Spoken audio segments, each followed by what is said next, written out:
What's up, everybody? Welcome to another episode of the RGVSports.com football podcast. My name is Bryan Ramos, I'm Ivan Palacios. What's up, everybody? I'm Edward. and here we are, man. The regular season is in the books, guys. I mean, 11 weeks, man. It feels like they've flown by, but now we got postseason football on our hands, fellas. Just your thoughts on the regular season that was, and now as we get ready to start the playoffs here in the bi-district round here on Thursday and Friday. Yeah, man, it was an interesting regular season to say the least. I mean, a lot of stuff came down to the wire. You had a lot of teams that maybe hadn't had success in the past find success, and teams that we're used to seeing succeed, just struggle. But very interesting season as always. It's always fun covering, Valley football here and seeing how our athletes do, and it's just exciting times now. Now it's, if you're a senior, this is your last chance. Any game could be your last now, and for those that their season's over, man, it's time for the next chapter. So just exciting times and looking forward to hopefully some deep playoff runs. Yeah, Edward, your thoughts, man, on the regular season. I know in last year's postseason, we didn't have any teams make it past the second round. Just your thoughts on this year's group of teams and how they look to fare as they get ready to potentially kick down that second round door and push things further than our teams were able to do last season.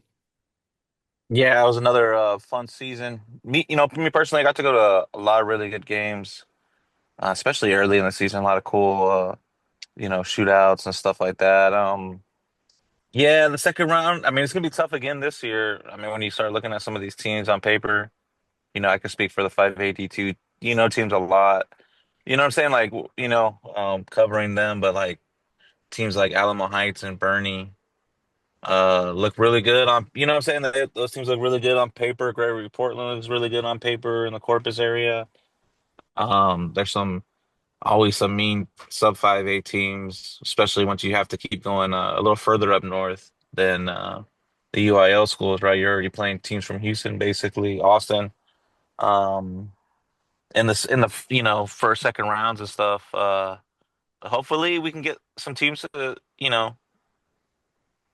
squeak out a victory or something. But it does look pretty tough again. That's just how that this alignment went down. For these couple years, sometimes you get like the different districts that you'll play against in the San Antonio area and stuff is different. Like a couple years ago when we had all those 5A D1 teams and they were playing probably like like South San Antonio area in that third round and stuff. So it's like it's different than playing, Smithson Valley in the second round, because Smithson Valley is a little more northern and stuff. A really good program, and I think some of those northern San Antonio, Austin teams are really really good. So um, hopefully, like I said, hopefully we can get something going. Maybe pull out a couple victories. I think all those teams that went undefeated, they'll really have a chance, but. Mercedes has to play Hanoma Heights probably in the second round if they beat Roma, and that's going to be really tough. Yeah, yeah, man. I mean, and it all starts here in the bi-district round, man. We'll see which teams are able to have that opportunity to play in the area round. But first, as always, on as we kick off this episode of the RGVSports.com podcast, we lead off with the latest edition of the RGVSports.com 5A, 6A top 10 football rankings and our sub 5A top 5 teams. And fellas, here in the 5A, 6A top 10, the top 5 hold strong. We got Los Fresnos at number 1, PSG North at number 2, Mercedes at number 3. Those are the three unbeaten teams taking over the top 3 spots. Then we got one loss Mission Veterans at number 4, and that's a District 15 5A D2 champs. Number 5 is a District 31 6A champs, Westlake High. And then our number 6 team up one spot, the McAllen Memorial Mustangs, the District 16 5A D1 champions. At number 7, up one spot, is Edinburgh Bella. And then tied for 8, we got the Mackay Bulldogs and Sherryland High Rattlers. And then rounding out the top 10, the Edinburgh Economides, who drop a few spots after losing their regular season finale in a district title battle against the Westlake High Panthers. So, fellas, and then we'll run quickly through the sub 5A top 5. Top 4 remain the same. Raymondville at number 1, Rio Hondo at number 2, La Villa at number 3, Port Isabel at number 4, and then Santa Maria makes its return and rounds out the top 5 rankings in our final edition. So, fellas, your thoughts on the final RGV Sports 5A 6A top 10 and the sub 5A top 5 teams as we now shift our focus to the playoffs. Yeah, man, in five A, 6A, like we said, top five hold the same. But really, I mean, like we mentioned last week, at least for me, Los Fresnos and PSG North are really interchangeable. They're both really good teams, different classifications. And Mercedes, I mean, they're in that conversation, undefeated too. Obviously, a little bit less of a tougher schedule than the other two squads, but they're still a very tough squad. But you got to talk about the Jaguars. All season long, people were asking us, why is Economides not higher? And it's no knock against them, but I mean, you play who you play, like we've always said. And they did take a tumble, but I mean, just a tough outing there to end the regular season against Westlake, Ohio. A game we'll talk to about a little more. But I mean, really, these top tens have really kind of held strong for the most part. A lot of these teams started early in the year in that top 10, and some of them made entrances in and out. But I think the top 4 or 5 kind of stuck the same for like the second half of the season. So pretty interesting. And it's exciting to see how deep these teams can go. And at the sub five level, man, I mean, 5A, sub 5A level, I mean, Raymondville's just been the cream of the crop there. They've been beating teams different ways through the ground, through the air. Jeffrey Lefevre, Trayshawn Washington, those receivers, Diego Villegas, even Jaden Mendez coming in at running back those last 5 or 6 games. And La Villa, fifth straight district title, I think, Bryan, if I'm not mistaken. And then you got Santa Maria. They close out the year strong too. And Port Isabel, another district champion. Just lots of good football there. Like Edward mentioned, though, these sub 5A teams have a bit of more of an uphill battle. I think they start against, teams outside of the valley in that first round. And then you jump right into another tough competition in the second round. So lots of good teams here. And I think it's, exciting to see what we can do with these top 10 teams and everyone else too that's not in our rankings necessarily, but still has a chance to, make a little bit of a postseason run. Yeah, definitely. So, yeah, I think if you look at our initial top 10 rankings and sub 5A rankings and the final top 10, you know, a lot of similar faces, similar names. You know what I mean? Who, hey man, we call our shots around here. So, yeah, and now moving on to the RGVSports.com offensive and defensive players of the week here, and it's the final one of the regular season of the 2025 season. And I mean, you touched on it a while ago, man. Lafayette Cardinals, and they bring home their fifth district title.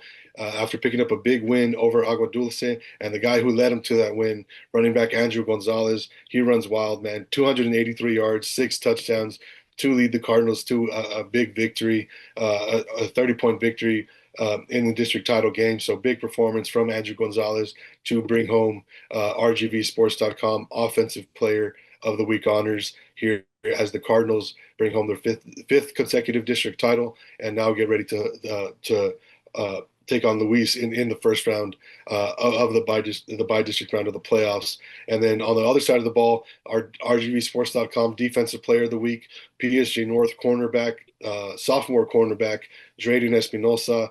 And again, in the game against Brownsville Rivera, he finishes with 4 tackles, 2 tackles for loss, two picks, and one of them returned for an interception. So Drayden Espinosa, big game on the corner, on the perimeter for this PSG North Black Shirts defense, man, and they finish 10-0 this season and claim the 15-5A D1 title outright. So shout out to Andrew Gonzalez from La Villa and Drayden Espinosa from PSG North running back, excuse me, PSG North cornerback Drayden Espinosa on bringing home those RGVSports.com offensive and defensive player of the week honors. All right, fellas, and now I mean, I know we're getting ready for the playoffs, man. But before we do, we got to put a bow on that week 11, man. We had some games going down for district titles, teams fighting for playoff spots. So we'll go ahead and recap the week 11, man, for everybody. And as always, we lead off our recap with the RGVSports.com game of the week. And Ivan, we had a district title on the line in the game of the week. What do you got for us here in that regular season finale? Yeah, man, it was a huge one on paper. You had Westlake High coming into the game, 7-2 overall. On the other hand, you had Edinburgh Economides undefeated going into it, and it was huge for playoffs too. I mean, winner dodges Los Fresnos in that first round, and loser gets to take on San Benito, which they've been playing really well this team. But obviously, I think if you have to pick, you would rather take a game against San Benito over Los Fresnos. But it was all Westlake in this one. I mean, they jump out 37-0 over these Jaguars, and and come away with a 37-13 victory. And Coach Stroman said they came in with a game plan. With a team like Economides, they want to force them to pass. This is a team that's averaging well over 400 yards on the ground, only about 60 passing yards a game, and that's exactly what they did. They forced these Jaguars into long situations, and when they did, they forced turnovers. They come away with two interceptions and a forced fumble on a passing play as well. And they just jumped all over, and that led to short fields for the Panthers and quick work. Chris Luna, I mean, what a game for the quarterback or the receiver slash defensive back turned quarterback, man. I mean, he's responsible for 131 total yards of offense and three total touchdowns, which doesn't seem like a lot, but like I said, these Panthers are working with short fields a lot of the game. And how about running back slash, quarterback slash wherever you want to put him, Malachi Rodriguez, man. The sophomore kind of held in check most of the year. He wasn't getting a lot of carries. This one, he breaks out. He breaks out for his first 100-yard game of the year. Rushes for 110 and two touchdowns. Really could have had more if not for some holding calls. And like I mentioned, just complete dominance from the Panthers from start to finish. They forced the turnovers. That defense held strong. It's a very explosive Jaguars offense, and offensively, they just get it done and make the most of their drives. And Economides did get a couple of touchdowns there late to make it a little more of a respectable score. But to be honest, it was all Wesleyan High. They claimed their second district title in the past 3 years, and secure that number one seed in the Class A 6A D2 playoffs for 31-6A. And just exciting finish for the Panthers. They had dropped to 2-2 early in the year, and they close out the year with six straight wins. And as for the Jaguars, man, I mean, nothing to hang your head on. I mean, this Panthers team is really good. There's a reason they're in our top five, and now it's hey, you didn't win the district title, but you have a chance to chase more gold balls in the playoffs now. Best season in program history, already 9 wins is their most ever, and now you got a chance to add to it. It's how do you bounce back? It's the first time you've lost, first time you've been punched in the mouth. How do you kind of bounce back for it? So congrats to the Panthers for a huge win there to close out the year as district champs, and best of luck to the Jaguars. And then that opening round, they draw a tough opponent, which we'll jump into here in a second. And man, we had a district title battle go down there. And Edward, I know you were at a really big game, a win and in game there in District 15, 5A D1. It was the same situation last year, man. One playoff spot, two teams fighting for it in Week 11. What can you tell us about that Week 11 game between Wesleyan East and Harlingen South fighting for the fourth and final playoff spot in 15, 5A D1? Yeah, Harlingen South, Wesco East at Wesco, Friday night. Those two teams have been kind of battling each other in the last few years in general, right? For like in district seeding or like playoffs, like we talked about, and even in other sports, they're both in 32 5A and other sports. So it's kind of a pretty big, like a little sporting rivalry. And Harlingen South came out on top 24-14. They started off strong, really running the ball with Stroyer, their quarterback. He reminds me a lot of Calvin Harris, the quarterback from Sherryland. They're both pretty lean. So I don't know, like in the beginning of the season, some of the runs that they would have, I'd be like, I was surprised that they would be able to take the the physicality that they have, but or like what I'm saying, like some of the hits that they've taken and stuff. It's obviously a physical game, but those they're really impressive. How well they run the ball and like how much they put their body on the line for their teammates and stuff. And yeah, Schroyer early running puts his team up 14-0. But East, East always finds a way back in these games that I've been to. I've seen them play. They could be big underdogs or something, but hey, they make some adjustments and they just find a way. They block a punt that sets up a short touchdown run, and then get another they get another touchdown run to make it 14-14 at the half. But Harlingen South had some big defensive stops on fourth down. Wesco East has that traditional power offense, but so what I'm saying, they're going to go for it on fourth and short. But uh Harlingen South is one of the best middle linebackers in the Valley, Marcus Garza, and he was there on a couple of big stops for South. And Yadiel Cabrera got a couple picks. And yeah, Caden Edwards got that big touchdown run after a big run that set himself up. He's a really good running back. I like when a running back really holds the ball to their chest, even if it's, even if they have space and sure no fumbles and stuff. After a big run, sometimes you're running loose with the ball, and that ball can get knocked out downfield. And Edwards is a really good running back, real disciplined. And yeah, they were able to come up on top 24-14, like I said. Heart of the South, since Israel Gonzalez has come taken over, they have not missed the playoffs, and they've had a winning record every year, right, for the last few years. And that's kind of big for Harlingen South. Before um, Coach Gonzalez took over, I think they went since like 2013 for like a winning record. So I mean that Harlingen South football program has done really well, and even Wesco East, sometimes they've done a really good job of punching above their weight with some of the players that they've had. They lost Malachi, which was a big loss. Maybe they win this game with Malachi to transfer to Wesco. And this is the final game for Coach Burgett, who ends his career as the winningest high school coach in at Wesco ISD for the district. So, really cool game to go to. Yeah, shout out to Coach Burgett, man, calling it a career. Leaves as Wesco ISD's most winningest coach. So, yeah, congratulations to Harlingen South on punching that playoff ticket, and we'll get into their first round matchup. But guys, I mean, they're in District 16 5A. D2, we had four teams, D1, excuse me, four teams competing for two playoff spots. It was down to McAllen High, McAllen Rowe, La Jolla Palmview, and the Mission Eagles with an outside chance. But hey, the Mission Eagles get in. They needed some help. They needed things to break their way, and boy, did they there in Week 11.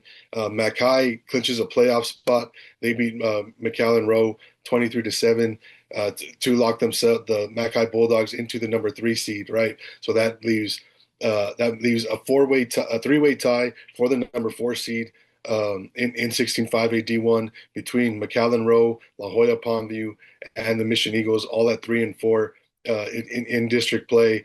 And guys, it comes down to a points tiebreaker. All these three teams beat each other. Palmview beat Mission, Mission beat Rowe, Rowe beat Palmview. So then you go down to points, right? You look at the points, the differential, and Rowe and Mission both finish +1 points. Palmview finishes -2. So Palmview's the odd man out, right? So that leaves uh, Rowe and Mission tied for points at +2. But then you go to head-to-head matchup, right? Who won that matchup in Week 10? The Mission Eagles. Excuse me.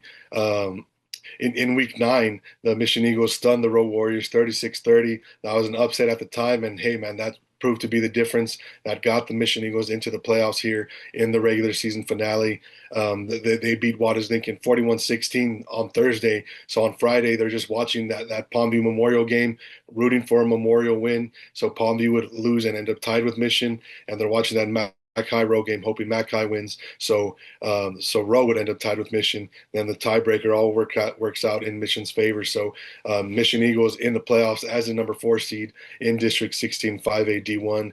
Congratulations to Coach Jody Cantu and the Mission Eagles, man. It's his first year leading that program, and he gets them into the playoffs. So yeah, congratulations to the Eagles, man, on getting in. They finished the regular season 4-6. But hey, they're in the postseason, man. They're in the dance, right? So that's all that matters. So congratulations to the Eagles on clinching that final playoff spot. So, fellas, any before we move on to our by district round preview, any other Week 11 matchups that you guys want to touch on that had some postseason implications?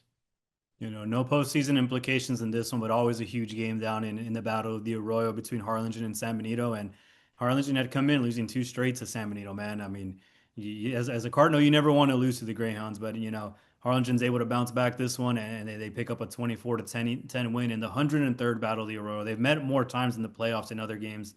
113 times, I think, is the official number, but this is the 103rd official Battle of the Arroyo.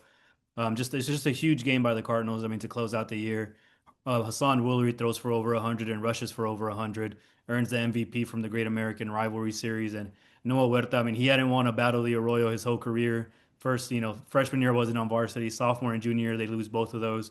So, he got that monkey off his back too before the playoffs.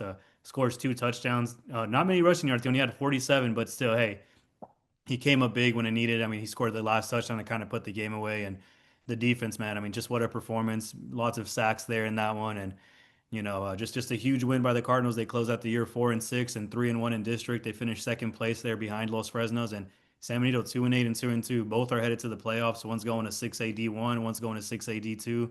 But just always an electric game there, regardless of whether they're playing San Benito or Harlingen or if there's anything on the line. I mean, this game always gets chippy, and so did this one, man. There was flags thrown, there was you know people refs pulling players off of players, and an exciting playoff like atmosphere, even though nothing's on the line. Shout out to the Cardinals, shout out to the Greyhounds too for getting into the playoffs, and just want to wish quarterback Albert Gonzalez. He did go down with an injury there in the fourth.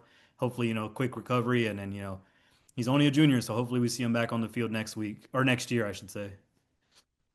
Yeah, man, Battle of the Arroyo, always a classic when Harlingen and San Benito meet on the football field. So, Edward, anything you want to touch on before we move on to our by district round preview?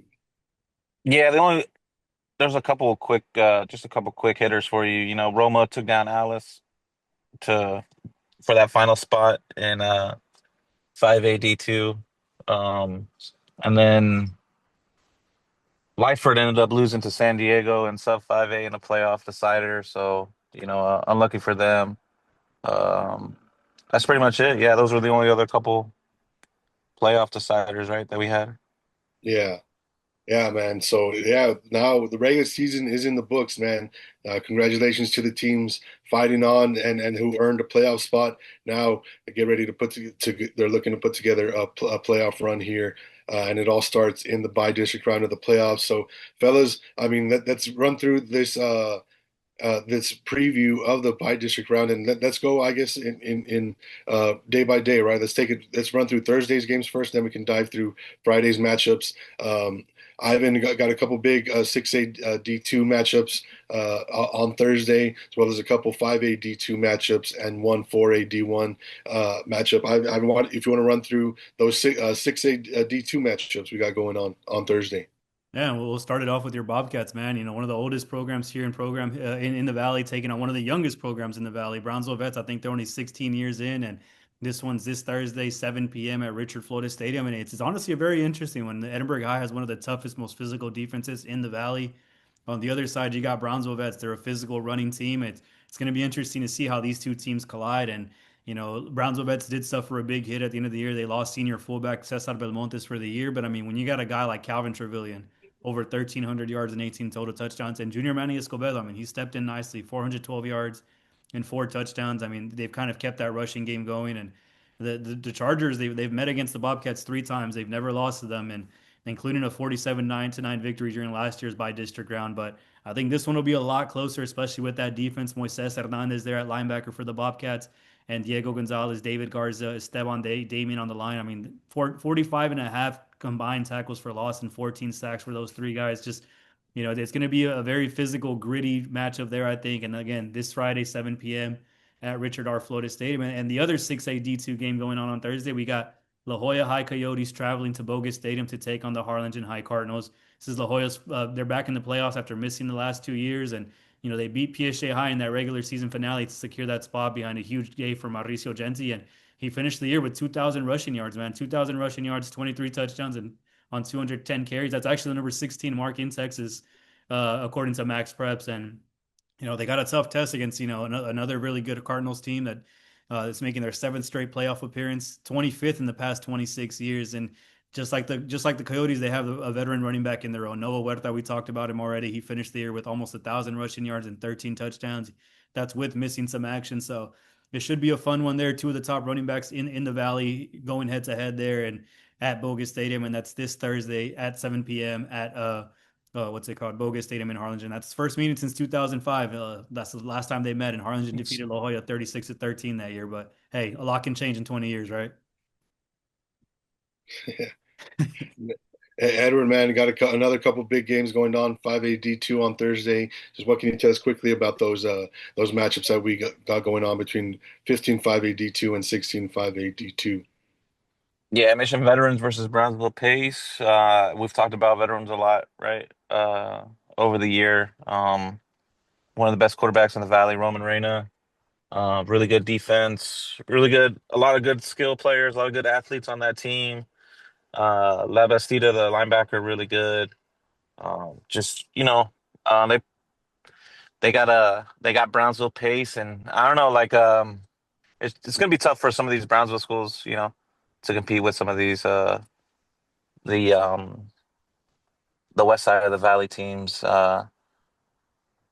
Brownsville Porter versus Sharyland High. Also, Brownsville Porter's first time in the playoffs in 20 years. Tough matchups for them, but hopefully they could be competitive, for the fans out there. But it would be hard. It would be, what I'm saying, the games that I got, on Thursday. Also Hidalgo versus Lavernia. Lavernia is really good. It's a pretty kind of a little affluent area out there in San Antonio. People are high on Lavernia. They think that they could be a regional champ. If you go to Dave Campbell's right now, they have like all those their predictions that you can see for all the all the divisions and stuff, all the classifications. And so I'll kind of touch up on that, who they think is going to be um, some of the favorites in these regions, right? And Lavernia is one of the favorites to get out of the region. So Hidalgo, I mean, one win team. You kind of see on social media right now a lot of not just here in the valley, but like across Texas. There's a lot of you know teams that get in because of like small districts, right? So a lot of 1-9, a lot of 2-8 teams. So it's a uphill battle for those Brownsville schools. They do have some good players that could keep those games close though if they try and limit possessions and stuff. But um, yeah, that's pretty much it for Thursday, right? Thursday's pretty short. Yeah, Not that much going on. yeah, light schedule Thursday, 5 games, and then we got an action-packed Friday slate, man. I mean, we got games all across the valley. I mean, let's start. We'll run through it in order, man, from 6A down to the 2A. We got to touch on every single matchup, but just the ones that stand out to you guys.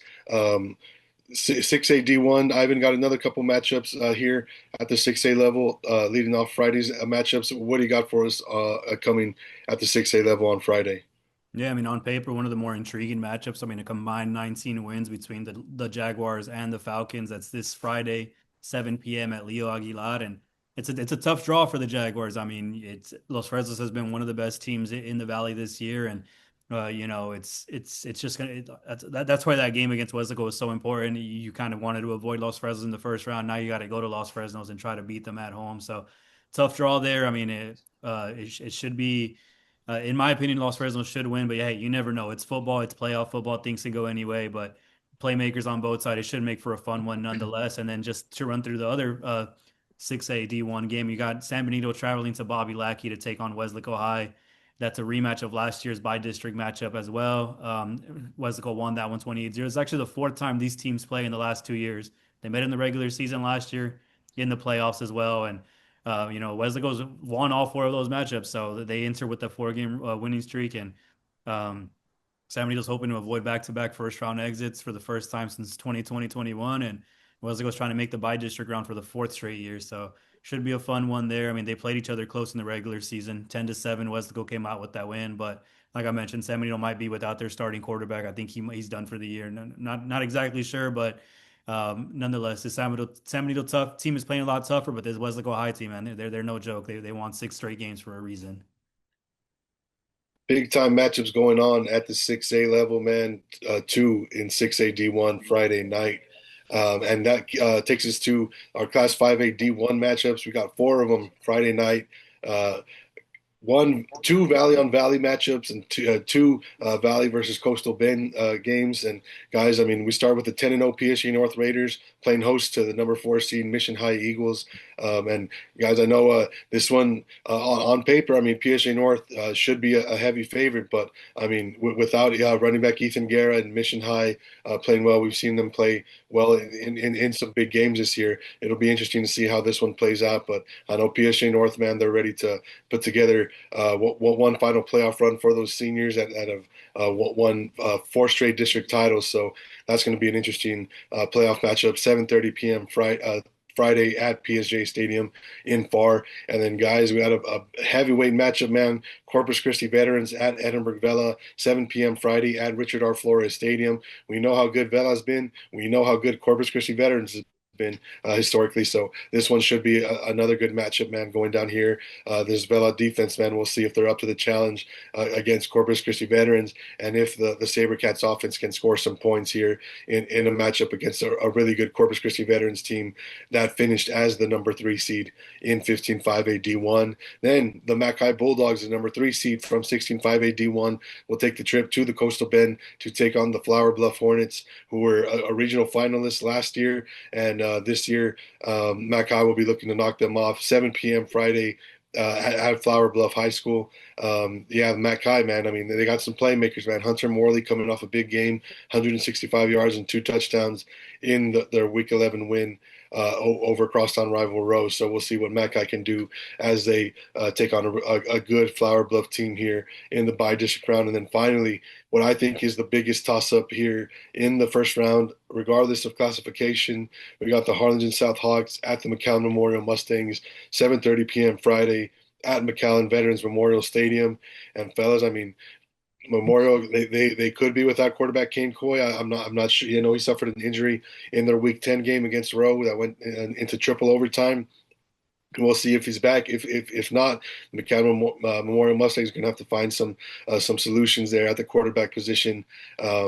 So we'll see what the Mustangs got cooking in Harlingen South. I know they're going to be looking to break through and into the area round of the playoffs here. And that game is 7:30 p.m. Friday at McAllen Veterans Memorial Stadium in McAllen. And Edward, we got a couple big 5A D2 games going on. I know one of them, one team we got as a heavy favorite, but the other matchup could also be a toss up as well. Yeah, if Harlingen South McCall Memorial, like you said, one of the competitive matchups, the most like it probably, but man, Cherryland Pioneer at Couch also is probably a close second. At Couch also has a sack leader, Derek Cardenas. Cherryland Pioneer kind of, struggled offensively without their star running back, Dylan Theodina, but they still got some athletes like we've talked about. Goodlow, the quarterback Galindo could throw the ball. Um, have another running back that's really good too. Pedales, I think, yeah, he's really good too. So, I think that game could go either way. At Cal Chelsea at home, uh, always has good support.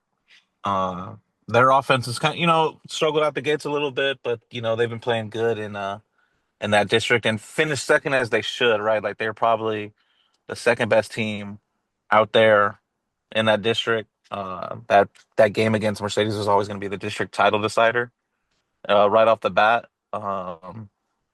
But like so them, you know what I'm saying, going out and taking care of business, winning those football games out there as they should, show that they're, what I'm saying, really a decent team. You know what I'm saying? So Cherryland Pioneer at Cal Chelsea, I think, big one of the biggest toss ups. And if you're looking at as like a neutral, like looking for a stream or something or looking to go somewhere, I think, that'd be a good game to tune into. Should be a defensive battle. And then Roma Mercedes. Roma picked up an emphatic win over Alice to get in 48-21. They've beaten some teams from Mercedes' district pretty good too. They beat Pace by like 30 points earlier in the season, 30, 40 points. So, I mean, they've, shown that they could play some football. Mercedes just they could just get on you real quick. They could score some quick touchdowns with all the athletes that they got. Like we talked about, one of the best offensive linemen, if not the best offensive lineman in the Valley. So I think that game. I think if Roma, plays that ball control offense like they do, you never know. You could have a chance, right? You got to limit Mercedes' possessions. Um, but that's anytime you're down, you're the underdog. I guess in these situations, you want to limit teams' possessions, not make any mistakes. I think a lot of times in the playoffs, too, you can't give up any dumb touchdowns. Like in the last few years, I've seen when when you're the underdog, like especially against like up north competition, giving up an opening kickoff return is like, the worst thing you could do. Put yourself 7-0 down against a really good team. So, if Roma could do that, maybe they have a chance against Mercedes. That's kind of a intriguing matchup. But then after that, we get down to the sub 5A real quick, and we'll all kind of touch up on one of them. But Port Isabel, Robstown, probably the best matchup for a Valley team in 4A D2. Uh, Cuero, Sinton. Those teams are like I talked about one of those about being one of the favorites. Those two teams are like one of the favorites to get out of the region. But yeah, Port Isabel at Robstown, 7 p.m. Friday. Port Isabel, a couple good seniors. Luis Ramos, quarterback. Martinez, really good too. So I mean, this is they've beaten Robstown a couple years ago, but this is their one of their last shots to maybe even get into that third round. Port Isabel has been one of the consistent teams in Sub 5A to win that first playoff game. Corpus Christi, London, Rio Hondo at Bogus Stadium Friday night at 7 o'clock. That should be a really intriguing game. Rio Hondo has been one of our best Sub 5A teams all year. Dynamic offense. Raymondville and Orange Grove, 7:30 at Hawk Stadium in Zapata. Again, but hey, some of these, London and Orange Grove aren't going to be no pushovers. So, but like we talked about Raymondville, really good team. Even on that top 10, 5A, 6A list, I think that they could be at least, half of that list. And then, yeah, I mean, I know you've seen a lot of La Villa in your time, Brian. Spent a lot of time out there. What do you think their chances is against Luis? Yeah, I mean La Villa, man, and shoot, they're a dynasty there, man, at the 2A level, right? Shoot, 5 district titles, and I think they've been out of the first round every single year, and this year they'll have their work cut out for. I mean, they should take care of business against Luis. They beat them in the first round last year, but it's that second round game where they really have a challenge. So we'll see if La Villa can take care of business here in round one, and then of course they move on. They'll likely move on to the area round where things get tougher, man. As the rounds go by, teams get tougher. So we'll see some really good playoff action going on here across the valley. We got Santa Rosa versus Stockdale, 3A D1, Class 2A D1. We got Santa Maria taking on Kennedy at West Oso, and then guys at TAPS D2, we got Fort Bend Christian at Brownsville St. Joseph at 5 p.m. Here in Brownsville. So your thoughts on, I mean, let's touch on Brownsville St. Joseph as they, one of the, I mean, Rio Hondo kind of gets to host a game. You know what I mean? They play at neutral site and neutral site in quotations here at Bogus Stadium, but Brownsville St. Joseph gets to host a playoff game. So your thoughts on Brownsville St. Joseph as they get prepared to enter the TAPS playoffs? Yeah, man. I mean, the road to the state there is a little shorter than at the UIL level, man. But hey, I mean, they finished as tri-district champs. They got a little bit of help. San Antonio Christian dropped that last game to Victoria St. Joseph to, finish them all at 2-1 in district. But I mean, it's a very winnable game against Fort Bend Christian. We saw them get out of that first round. They've kind of been up and down all year. They play really good against some teams, and then I mean, they beat Caro in overtime, but then they go and they lose to Economides, PI, San Antonio Christian, all teams that are actually really good when you look at it on paper. But I mean, Coach Tino Villarreal does a good job over there, and you can't count them out when they got a guy like Gavin Cisneros. The man can get it done with his arm, with his legs, and then Mauricio Vegas come along there nicely as a defensive and offensive contributor, and then of course Andre Cristiano, the latest Cristiano brother, to come through there. Kid's an athlete; he can run the ball, he can play linebacker or safety wherever you need him. So they got the athletes, and I can definitely see them getting out of that first round. A little bit of an earlier kickoff there, 5 p.m. at JT Canales Field, but it should be another interesting one for Brownsville St. Joseph. And shout out to Eze Escamilla. He kicked a 55-yard field goal last week, man. I mean, according to Kevin Naro, he says it's the second longest field goal in Valley history. So we might have to fact check him. Not just playing, but hey, that's still pretty impressive for a high school game to be able to kick a 55-yarder, man. So shout out the Bloodhounds, and wishing them the best of luck in the playoffs. Yeah, Yeah, I wish my NFL team's kicker could kick a 45 yarder. Man, I wish. hey, all y'all need to do is get y'all a Brandon Aubrey, man. I mean, hey, but I will say it's not a good thing when the best player on your team is your damn kicker. So, uh, but no, man. I mean, just yeah. So playoffs they kick off Thursday, Friday, and big games going on across the Rio Grande Valley and across all South Texas, from the 6A level all the way down to the TAPS level. I mean, big games going on. You can catch all the coverage at rgvsports.com and on all social media platforms at RGVSports.com on Facebook, Twitter, Instagram, TikTok, and on YouTube. And of course, we'll be out at the games this Thursday and Friday, bringing you live coverage of those games going on here in the bi-district round of the playoffs. And Ivan, we got the last round of stats coming up. Why don't you let people know where they can find the final regular season stat leaders from the 2025 season? As always, man, come visit us at football.rgvsports.com, or you can get through us through rgvsports.com and clicking on that football tab. We'll have the stat leader, passing, rushing, receiving, even your field goal leaders. They're all there, man, and the standings. And we'll also have all the latest playoff picture, as they unfolds. As soon as the games comes in, we're putting them on there. So be sure to check us out for those playoff second round matchups and scores as well, man. We have a live scoreboard up there. Shout out John Joe. I mean, he gets it done there on game days for us, and make sure to visit us, man. And like you mentioned, we're on there, but we also got YouTube, we got TikTok, we got Twitter, we got Facebook, we got it all, man. So only bringing you the best here at rgvsports.com. Yeah, and as always, man, you can find all the latest in not just high school football, but I mean, hey, man, Edward's doing a good job on volleyball coverage. We got girls basketball season underway, boys basketball set to tip off on Friday, and really get underway next week. So, and of course, UTRGV Vaqueros football here in their inaugural season. You can find it all at rgvsports.com. And with that said, man, this has been another episode of the RGVSports.com football podcast. Guys, by district round, man, it's playoff football time, my favorite time of the year. So thank you guys for joining us for another episode of the RGVSports.com podcast. We'll catch you next time.